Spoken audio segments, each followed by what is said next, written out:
Hola, hola a todos, bienvenidos al Franklin Show. Gracias una vez más por acompañarme, gracias por estar conmigo esta semana en un show que, como saben, discutimos las noticias más importantes del día con un análisis crítico, objetivo, pero por supuesto con un lente anticomunista, antisocialista, antiizquierdista y también, obviamente, abrazando siempre los valores occidentales, los valores de la libertad, los valores estadounidenses.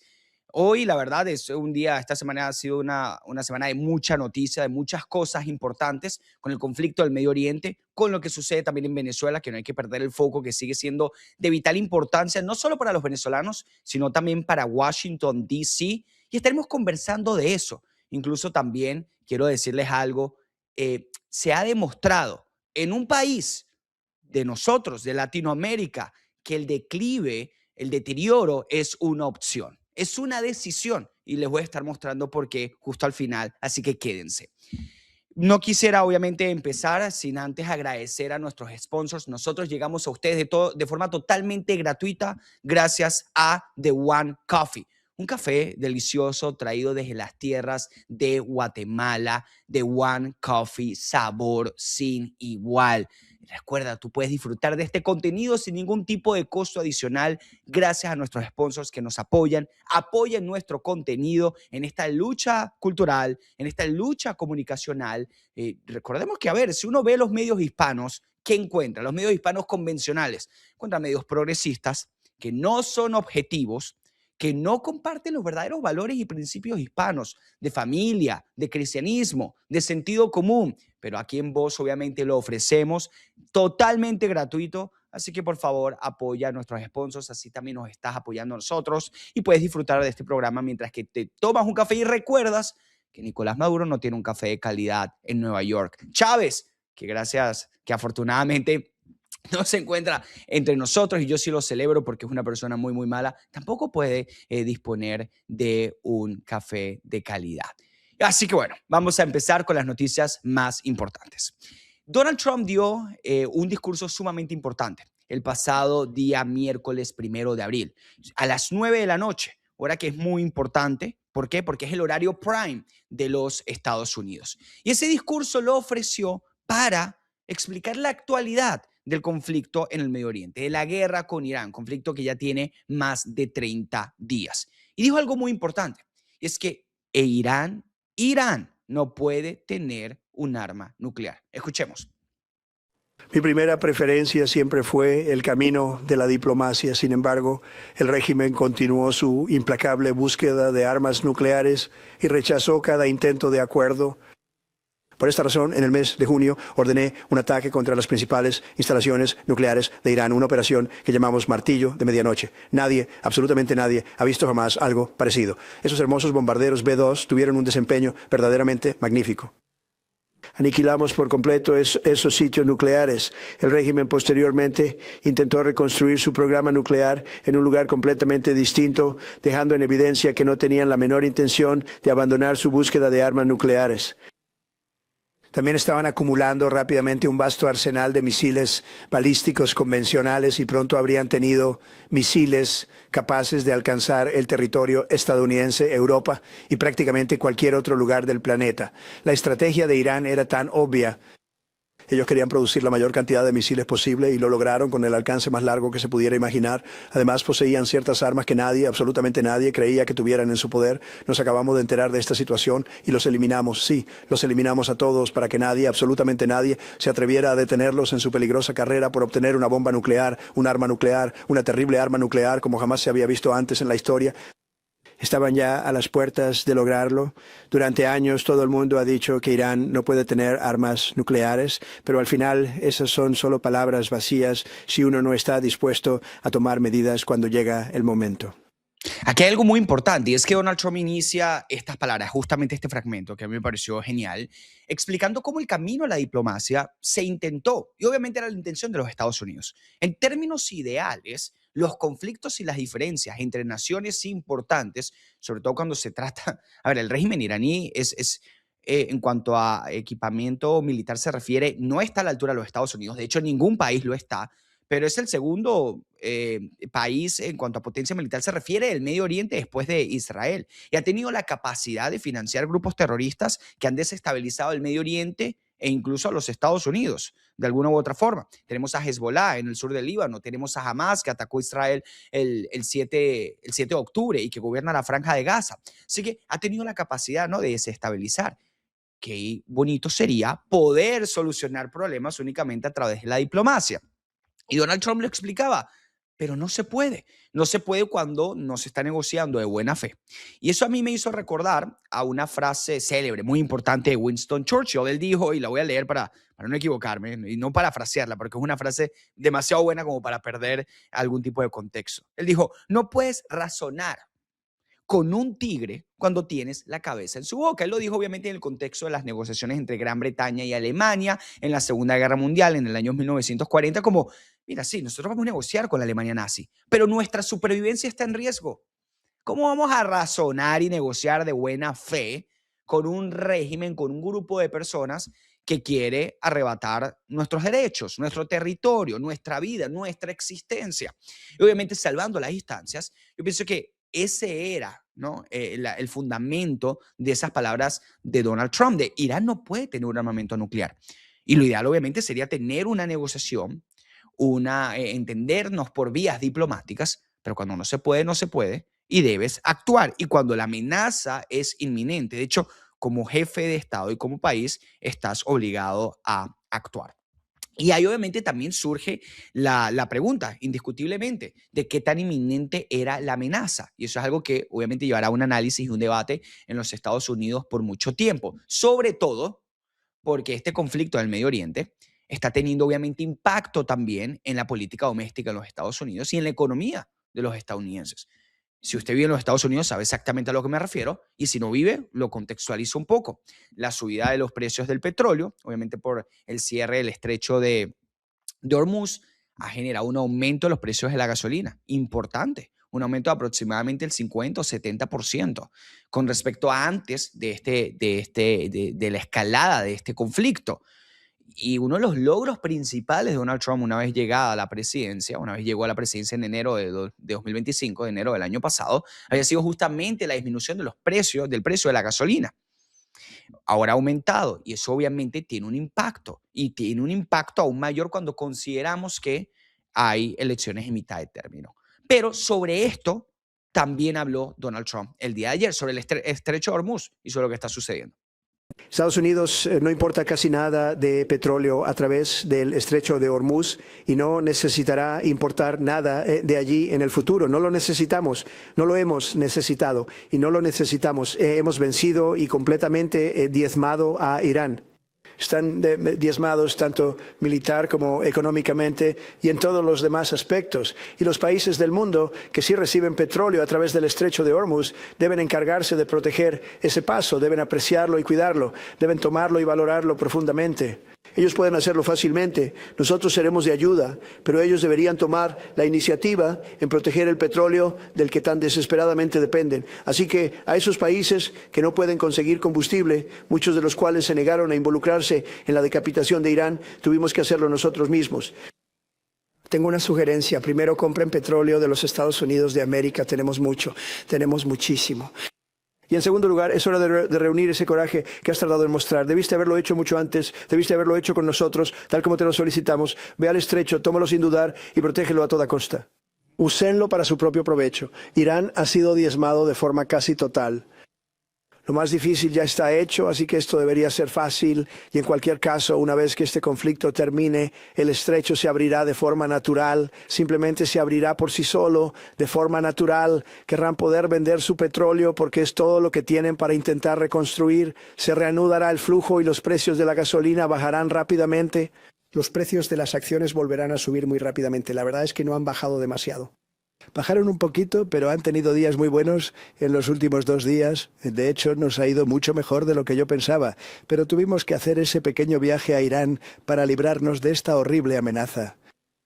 con nuestros históricos recortes de impuestos, donde la gente ya está comentando que está recibiendo reembolsos mucho mayores de lo que jamás creyeron posible, están obteniendo muchísimo más dinero de lo que esperaban. Eso es el resultado de esa gran, enorme y maravillosa ley. Nuestra economía es fuerte y mejora día a día y pronto rugirá con una fuerza nunca antes vista.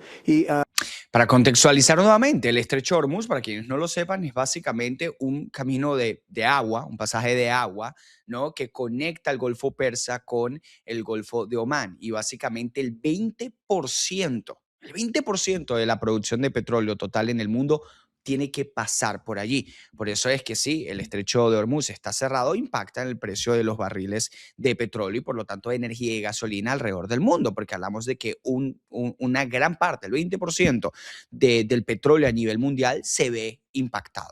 Y obviamente a menor oferta y se mantiene la demanda o incluso incrementa, mayores los precios. Pero ahí Donald Trump también expresaba indirectamente cierta frustración con países europeos que dependen del petróleo, obviamente que es producido en Irán y que pasa por el estrecho de Hormuz, pero que parecen no estar dispuestos a hacer absolutamente nada para ayudar o asistir a los Estados Unidos o Israel. Incluso Marco Rubio, en días atrás, esta semana, dijo que después de que cese este conflicto, habrá que replantearse la posición de los Estados Unidos en la OTAN. Y tiene toda la razón, por supuesto hay que hacerlo, porque sí, los miembros de la OTAN están y forman parte de esa alianza para recibir ayudas de los Estados Unidos si se necesita.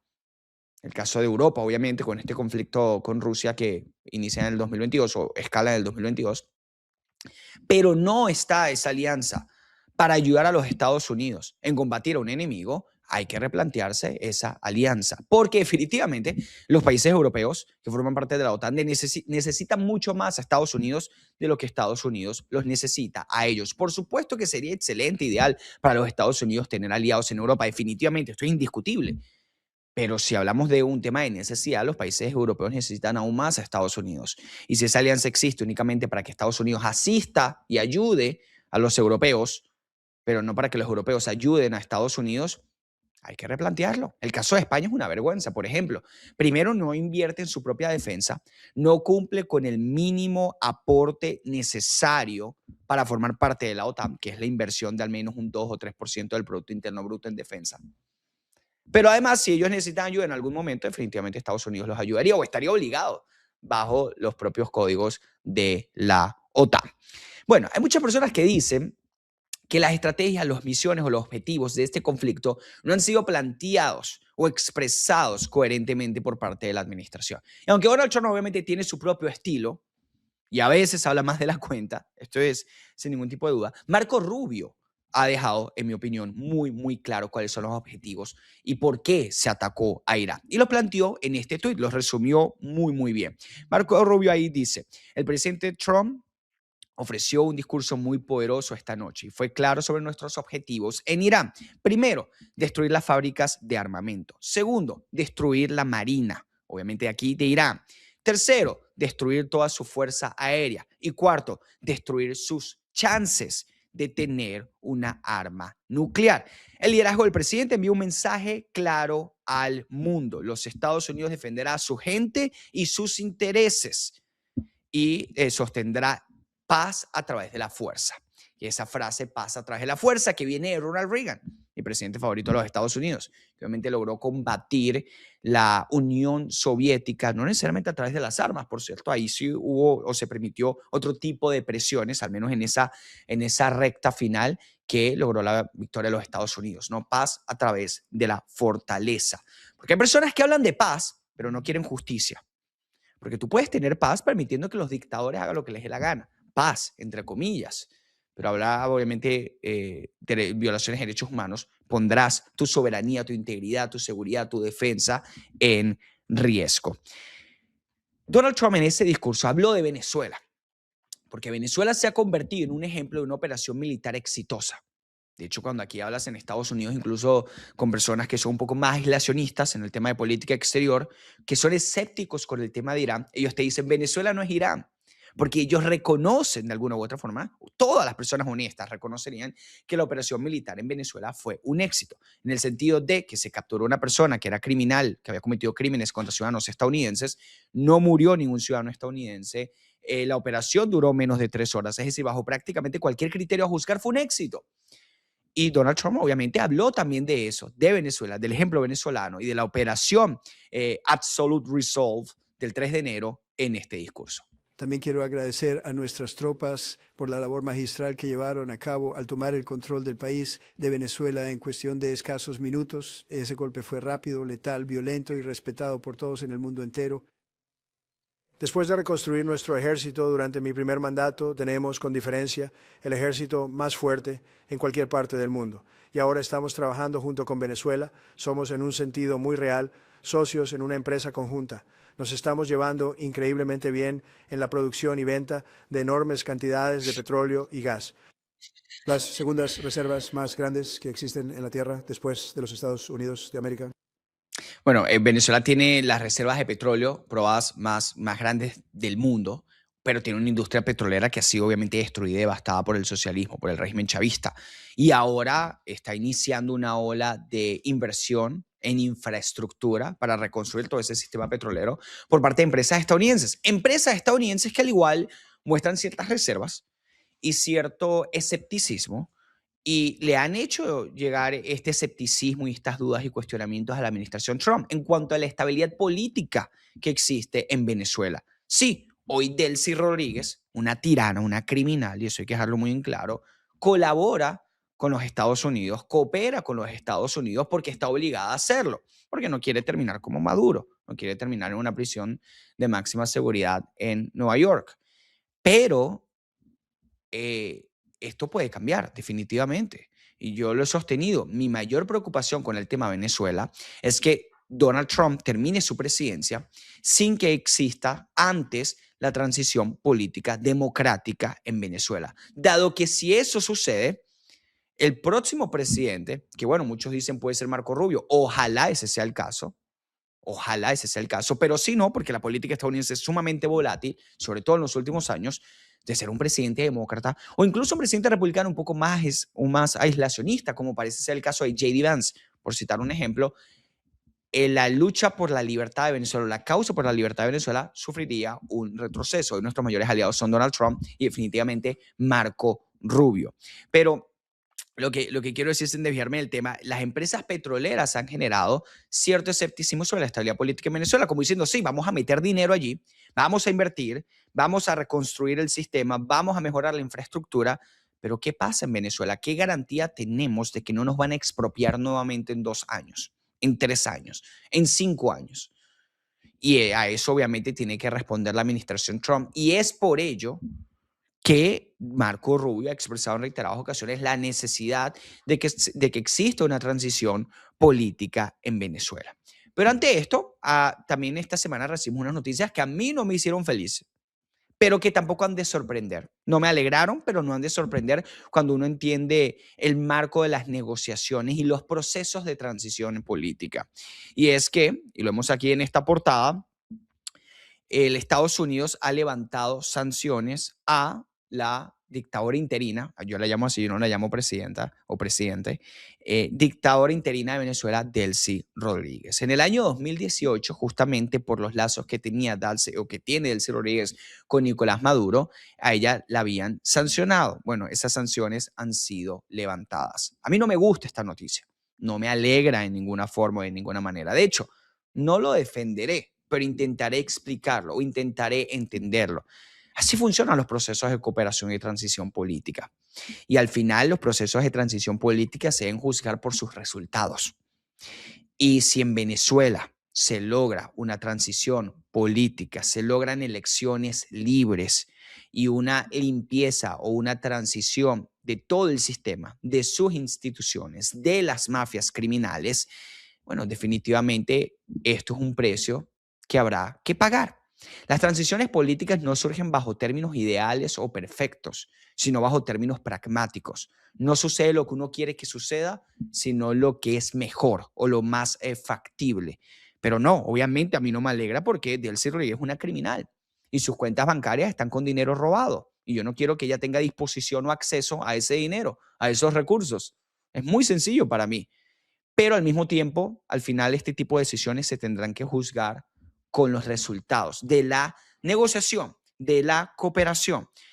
A ver, con el periódico del lunes será mucho más fácil, como se dice coloquialmente, pero estoy seguro que los venezolanos aceptarían que sí, que se le levanten sanciones a Delcy Rodríguez y eso significa que va a haber transición política en Venezuela y libertad. Pero tiene que haberla, obviamente. Tiene que haberla para que esto valga la pena. Y Delcy Rodríguez, obviamente, porque ella está en campaña con sus bases y también tratando de confundir a algún venezolano que no esté del todo contento con el chavismo, pero que ella piense que puede apelar a ellos, pero igual su popularidad es muy baja, no pasa del 30%, incluso en las encuestas más generosas con ella, me refiero. Ella respondió a estas sanciones a través de un tuit y justamente dijo: valoramos la decisión del presidente Trump como un paso en la dirección de la normalización y fortalecimiento de las relaciones entre nuestros países. Confiamos en que este avance permita el levantamiento de las sanciones vigentes sobre nuestro país, que permita edificar y garantizar una agenda de cooperación binacional efectiva en beneficio de nuestros pueblos.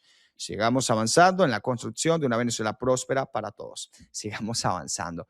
Señor, usted tiene más de 20 años ejerciendo cargos en el chavismo y lo que han hecho es empobrecer sistemáticamente a los venezolanos, oprimirlos, secuestrarlos, matarlos, obligarlos al éxodo. Venezuela tiene el mayor éxodo del hemisferio occidental. El país que en algún momento fue el más rico de Latinoamérica, hoy es un país donde las personas están dispuestas a caminar cientos, miles de kilómetros para tener una mejor vida. Y bueno, siempre obviamente las excusas de las sanciones. Ese levantamiento de sanciones personales a Delcy Rodríguez no beneficia a Venezuela. Beneficia a Delcy Rodríguez personalmente, a su familia y a sus amigos. Y ojalá, bueno, pudiese beneficiar el periodo de transición política, pero obviamente eso todavía es una pregunta o una incógnita en el aire. Pero no todos son malas noticias. Y vuelvo y repito, esto al final digo que es una mala noticia porque a nivel personal no nos gusta. No nos gusta, pero hay que entender que así funcionan los procesos de transición política de un régimen criminal, de una dictadura. Estados Unidos está prefiriendo hacer estos procesos de negociación después de la captura de Maduro que simplemente entrar y ocupar a Venezuela y capturarlos a todos por el costo militar que eso implicaría, el costo diplomático. Incluso no es la situación o no sería el contexto necesariamente más viable. Pero bueno, no todos son desagrados.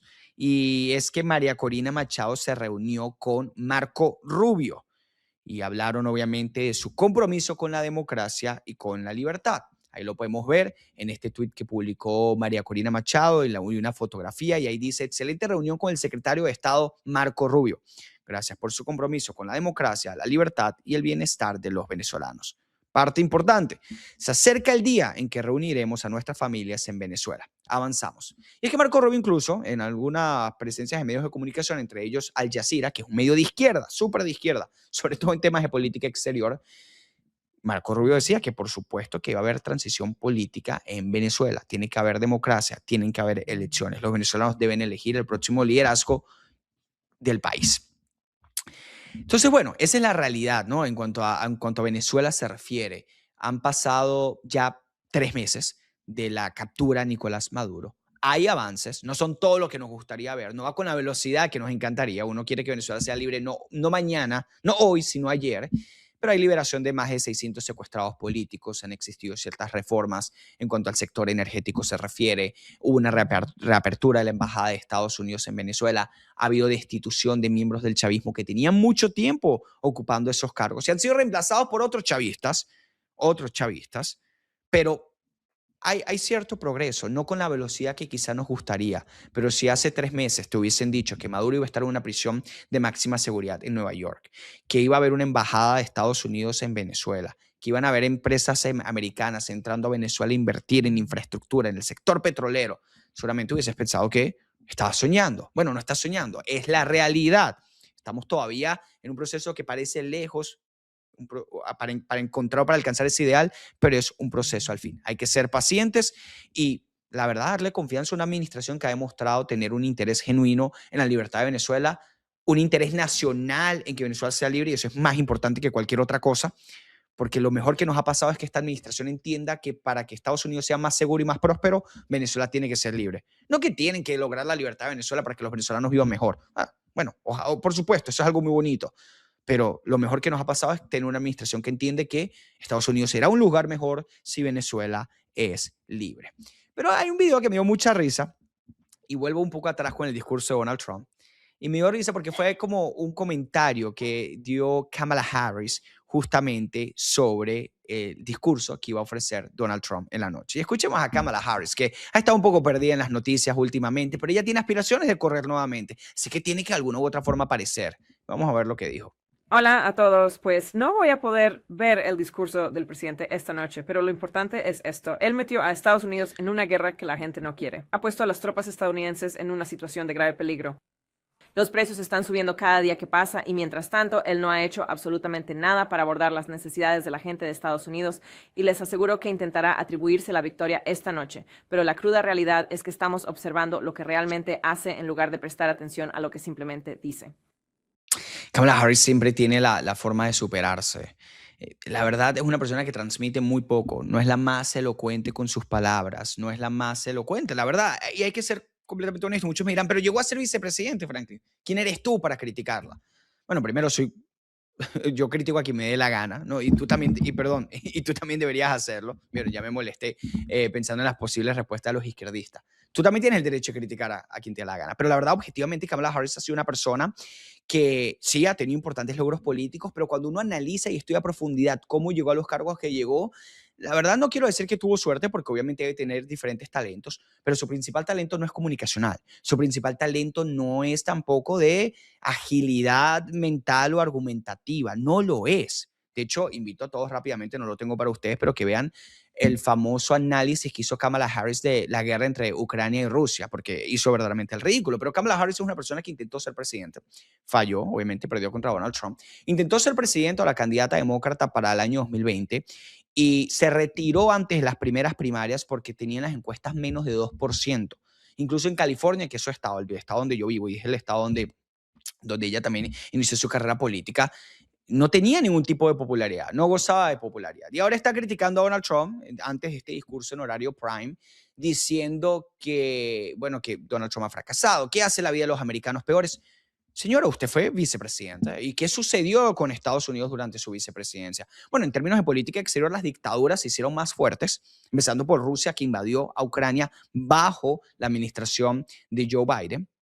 Pero además, en términos económicos, ¿cómo mejoró la vida de los americanos bajo su administración? No mejoró en absoluto. De hecho, en verano del año 2022, cuando tenían un año y medio en su presidencia, o la presidencia de Joe Biden, perdón, y la vicepresidencia de Kamala Harris, se alcanzó la inflación más alta en 40 años en Estados Unidos. Desde Jimmy Carter no había una inflación tan alta en Estados Unidos como la que hubo bajo la administración de Joe Biden. Esa es la realidad.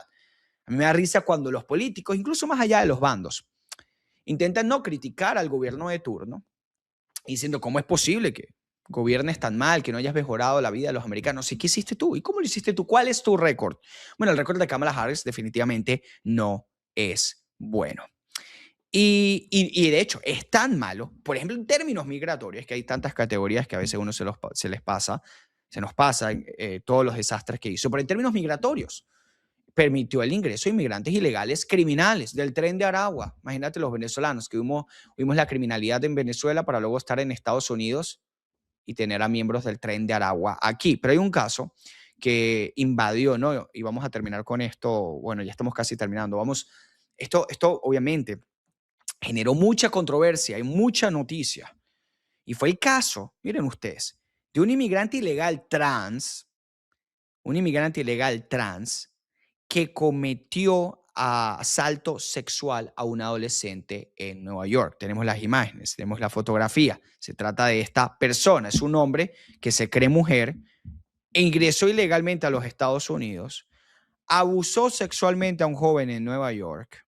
Terrible, pero miren, y si la noticia de por sí no es terrible, solamente se le sentenció a 6 meses de cárcel. A 6 meses, su sentencia fue de 6 meses por violar a un adolescente, bueno, abusar sexualmente, un asalto sexual en un baño de una bodega en Nueva York. Terrible. Por eso es que no se pueden tener fronteras abiertas y por eso es que los hispanos, los latinos, los inmigrantes debemos oponernos a las fronteras abiertas porque estas personas dejan mal nuestro gentilicio y deterioran el país, obviamente, que nos abrió las puertas y en donde queremos mejorar nuestra vida, nuestro progreso. Y es por eso que yo voy a terminar con esto. El declive es una opción. El caos, el crimen es una opción. El vivir inseguros es una opción, es una decisión. Y si hay un ejemplo de ello, es El Salvador, con Bukele, que no es un presidente perfecto. De hecho, yo tengo mis desacuerdos en algunos temas de agenda económica, pero que definitivamente en cuanto a ámbito social y la lucha contra el crimen se refiere, es un ejemplo de que si existe la disposición, la voluntad, la fuerza, se puede combatir el crimen y tener un país seguro. ¿Cómo? Persiguiendo a los criminales, encarcelándolos, no permitiendo que un inmigrante ilegal trans abuse sexualmente a un adolescente y luego lo liberas o lo condenas a tan solo 6 meses de cárcel. Esa es la manera. Y miren este video que se ha publicado en El Salvador de cómo ha cambiado, no solamente en cuanto a crimen estrictamente, sino estéticamente, en infraestructura, porque con menos crimen, con inversión, hay inversión privada, también puede haber estabilidad y es mucho más fácil lograr esto. Miren el video.